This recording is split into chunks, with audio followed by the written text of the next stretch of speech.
High Faim ভাইয়া।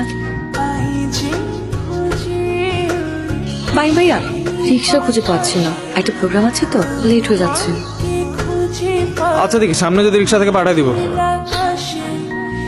চল আমরা 15-20 জন মিলে কক্সবাজারে একটা বাইক ট্যুর দিয়ে আসি। বেশ ভালো আইডিয়া তো, অনেকদিন তো কোথাও যাওয়া হয় না। কি রে ফাইম, কি বলিস?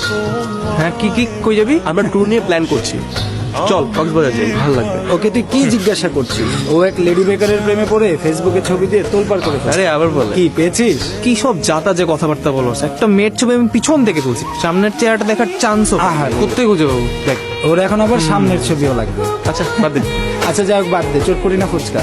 তোর মুড়ি খায়। দেখ তো দেখছিস, ভালো কথা বললেও দোষ। ফাইম ভাইয়া, সেদিন কিন্তু রিক্সা পেতে দেরি হয়ে গিয়েছিল, প্রোগ্রাম পুরোটাই মিস করেছিল। আপনি তো ওই পথ দিয়ে যান, একটু নামিয়ে দিলে কি হতো?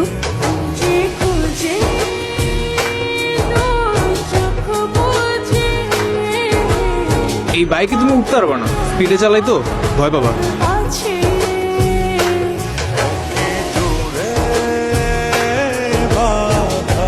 আরে ফাইম ভাইয়া, তুমি এখানে কি করো? আমার বান্ধবীর বাসায় একটা কাজে আসছি। আচ্ছা আচ্ছা যারা, আজকে তোমাকে একটা লিফট দিই, ভয় পাবা না তো? আপনি চালাতে পারবেন তো, নাকি আমি চালাবো তাই জন্য? তুমি চালাবা। ওকে, আমি চালাচ্ছি, নামেন।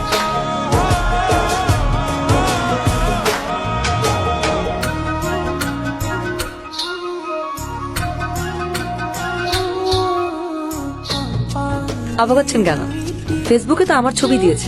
তুমি সে লেডি বাইকার? আসলে বাসায় বাইক চালাতে পছন্দ করে না, তাই লুকিয়ে লুকিয়ে বাইক চালাই।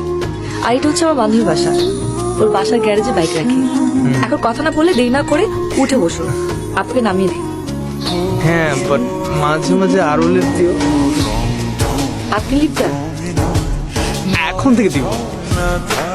দেখা যাবে।